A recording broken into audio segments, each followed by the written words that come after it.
नमस्कार. Trading with S-S-P या YouTube चॅनलवरती आपल्या सगळ्यांचे मनापासून स्वागत आहे. तर आज आपण 6 मार्च 2024 साठी ॲनालिसिस करणार आहोत. तर चला तर माझ्या मग कम्प्युटर स्क्रीनवरती आपण पाहूया. काल जे आपण लेवल ड्रॉ केले होत्या, त्या लेवलला मार्केटने आज चांगल्या प्रकारे रिस्पॉन्स केलेला आहे. तुम्ही पाहू शकता इथे 2 ट्रेड आज मार्केटने आपल्याला दिलेले आहेत. पाहू शकता पहिला ट्रेड इथे झाला आणि दुसरा ट्रेड ह्या लेवलला झालेला आहे. तर पहिला ट्रेड बघा, इथे एक ट्रेड लाईन गेलेली तुम्हाला दिसत असेल आणि एक ही जी ब्लू कलरची लाईन तुम्हाला जी दिसते ही मूव्हिंग ॲव्हरेज आहे. याला मूव्हिंग ॲव्हरेज बोलतात.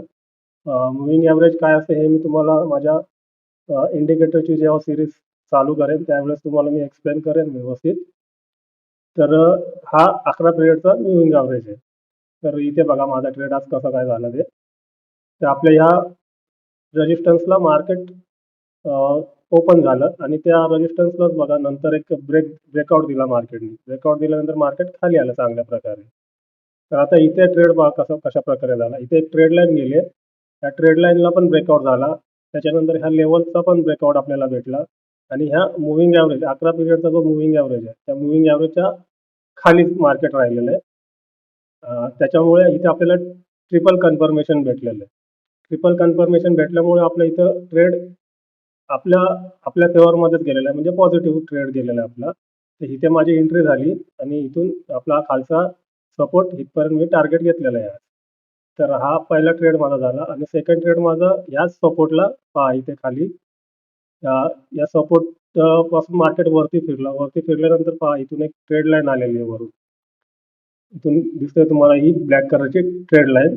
त्या ट्रेड लाईनला ब्रेक केला प्राईसने. ब्रेक केल्यानंतर आपली जी मूव्हिंग ॲव्हरेज आहे 11 पिरियडची तिला पण ब्रेक केलं.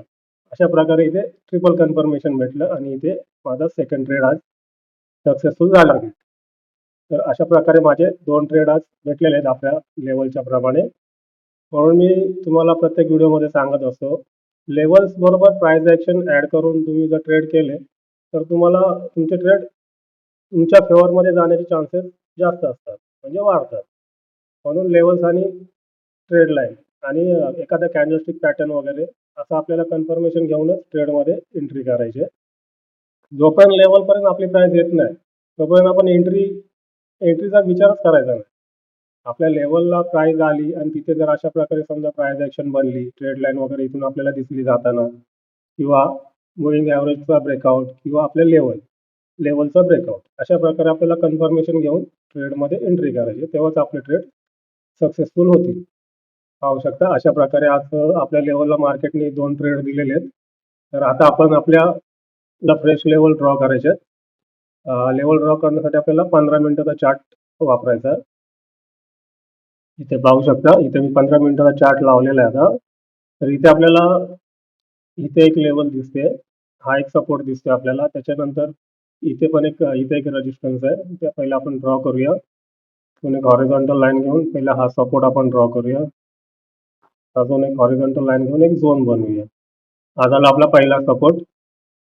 त्याच्यानंतर इथून पहा मार्केट खाली आलेलं आहे, म्हणजे हा इथे एक रेजिस्टन्स आहे. हा एक रेजिस्टन्स आपण ड्रॉ करूया.